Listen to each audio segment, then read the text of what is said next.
Isang mapagpalang araw po sa inyong lahat. Ngayon po ay January 22, 2025, Miyerkules ng ikadalawang linggo sa karaniwang panahon. Ating pong unang pagbasa at pagninilay sa araw na ito ay hinango sa sulat sa mga Hebreo, chapter 7, verses 1 to 3 and verses 15 to 17. Mga kapatid, itong si Melchizedek ay hari ng Salem at saserdote ng kataas-taasang Diyos. Nang pabalik na si Abraham mula sa pagpuksa sa mga hari, sinalubong siya ni Melchizedek at sinabi sa kanya, "Pagpalain ka ng Panginoon." Ibinigay sa kanya ni Abraham ang ikapo ng lahat ng nasamsam sa labanan. Ang unang kahulugan ng pangalan ni Melchizedek ay hari ng katarungan. At siya'y hari ng Salem, na sa ibang salita'y hari ng kapayapaan. Walang nababanggit tungkol sa kanyang ama at ina o sa angkang pinagmulan niya. Hindi rin natala ang kanyang kapanganakan o kamatayan. Tulad ng anak ng Diyos, siya'y saserdote magpakailanman. Ito'y lalo pang naging maliwanag nang magkaroon ng ibang saserdoteng katulad ni Melchizedek. Naging saserdote siya dahil sa kapangyarihan ng buhay na kailanmay di matatapos at hindi dahil sa lahi. Ayon sa tuntunin ng kautusan, sapagkat ito ang sinasabi ng kasulatan tungkol sa kanya. Ikaw ay saserdote magpakailanman, ayon sa pagkasaserdote ni Melchizedek. Ang salita ng Diyos. Muli po, isang mapagpalang araw sa inyo pong lahat at panibagong aral at dagdag kaalaman ang ating pong matututunan sa ating unang pagbasa sa araw na ito. Narinig natin ang pangalang Melchizedek at siya ay unang nabanggit sa panahon pa ni Abraham.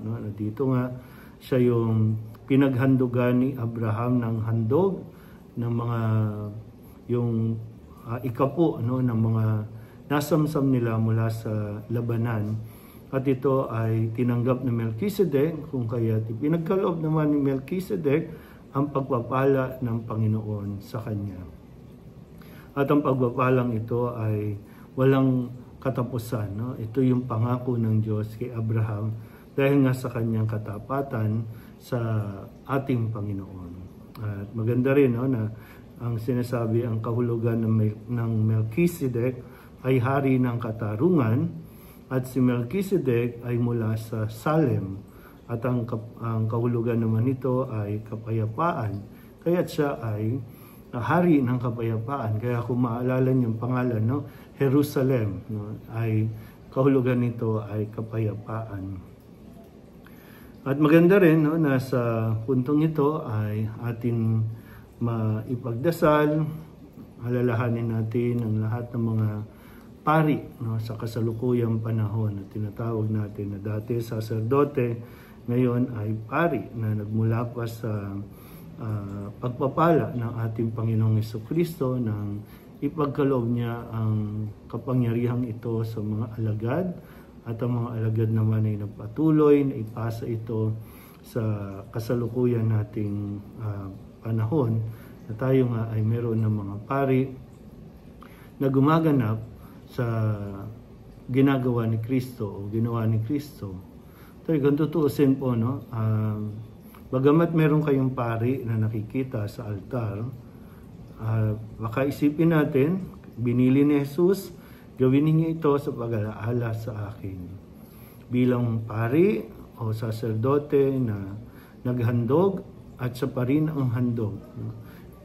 Inaalala natin na tayo ay inilalapit ng pagdiriwang na ito sa nag-iisang saserdote, ang Panginoong Jesucristo.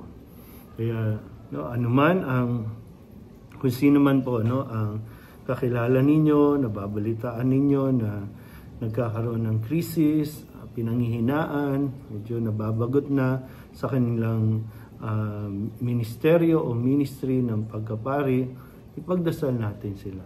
Ipagdasal ninyo kami sa ating pong nag-iisang saserdote, ang ating pong Panginoong Jesucristo, na manatiling matatag, magkaroon ng sigla sa paglilingkod at magkaroon ng malalim na pananampalataya sa ating Panginoon. Muli po, isang mapagpalang araw sa inyo pong lahat.